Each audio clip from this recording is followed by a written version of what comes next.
There's a security guard that I know. He works 12 hours a day. He lives in a room with 5 other men. He breathes some of the worst air in the world.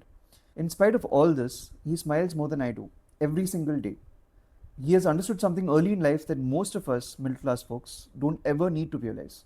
To him, suffering is not something that happens occasionally in life, it is something that is completely normal.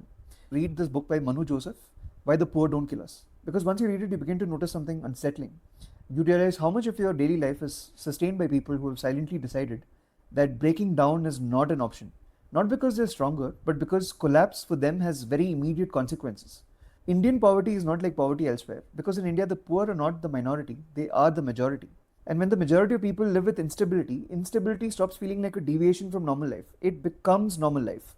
Unfortunately, it becomes the background. So when systems fail inconsistently, people stop experiencing these failures as injustices. They start experiencing them as facts, like traffic, like heat and dust. You begin to adjust yourself around them. Over time, expectations begin to change. Not because people lack intelligence or self respect, but because expecting itself becomes exhausting. There are only so many times that you can expect fairness and not receive it. So the mind has to recalibrate.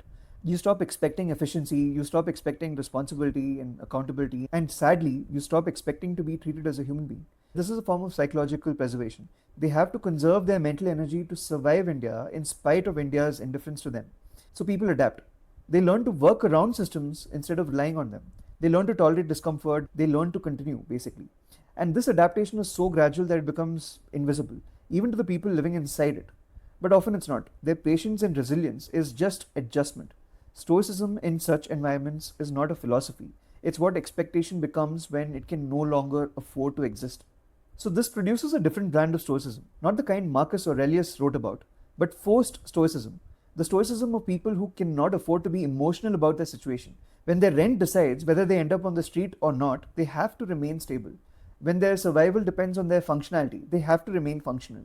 And this is obviously not because they believe that suffering is meaningful in some bullshit way. It's because they start feeling that being hurt about not being treated with respect is unnecessary. And this is how a poor person's mental psychology evolves over a period of time. They realize that suffering changes nothing and does not help survival. If they're not treated as human beings, then they let go of the concept of a human being. Ideals and notions of respect and a clean environment, all that is let go, so that they're able to digest whatever is happening to them. Now, the real miracle is not that the poor are suffering, but how much suffering they absorb without destabilizing the system that produces it. Every day, millions of people encounter indifference and heat and physical exhaustion and bureaucratic absurdity. And yet, they continue. They wake up the next morning. They go back to work. They act as if everything is normal. This kind of behavior is not accidental, it is structural. Society functions only because they don't collapse. Because if they did, if they collectively withdrew their stoicism and opted to revolt against us and kill us, everything would come to a stop. But stoicism in India is not limited to the poor. The poor endure to protect their survival. The middle class endures to protect their identity. Now, what do I mean by that? I mean that the middle class's suffering is rarely imposed by immediate physical instability. It's mostly imposed by narrative, the need to remain in control and competent. Consider a middle class worker in their 30s. He wakes up already tired. He does not like his job, he has not liked it for years, but he continues to perform it convincingly. He speaks in meetings with confidence that he does not feel. He laughs at jokes that are not funny. He opens his laptop every morning and resumes a life that he would never choose again if given the chance. Because stopping would create a different kind of instability. Not physical instability, but narrative instability. His family knows him as a successful person. His friends know him as someone who is doing well. His stoicism lies in preserving that version of himself. He absorbs dissatisfaction so that the story of his life can remain coherent. The middle class does not protect the continuity of their bodies. That's already secured. They protect something more specific, basically the continuity of their stories. They make sure that their life story does not become a tale of decline and failure. So they remain who they've become, even if it no longer feels true. When people live long enough without receiving fairness, they stop expecting it entirely. Political promises become cheap because expectations are cheap. Sometimes the promise of a television is enough, sometimes a bottle of liquor. And this is because their expectations have been going down for generations. When you don't expect your systems to change, symbolic gestures like a bottle of alcohol can feel very meaningful. Over time, endurance stops feeling like endurance. It starts to feel like an entire personality.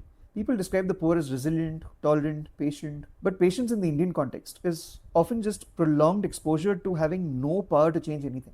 It's what happens when protest stops feeling useful and expecting basic things starts to feel silly and irrational. And that's when endurance becomes the only viable emotional strategy for the poor. So the next time you see a waiter smiling at the end of a 12-hour shift, it is tempting to call it optimism or humility or strength or whatever. But keep in mind that it may be none of those things.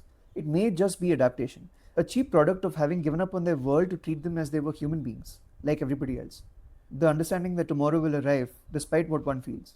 And that stability for them is not the absence of suffering, but the ability to function despite it. Despite India, as Manu Joseph says in his book. Take a moment to pause and look around. This post stoicism is everywhere.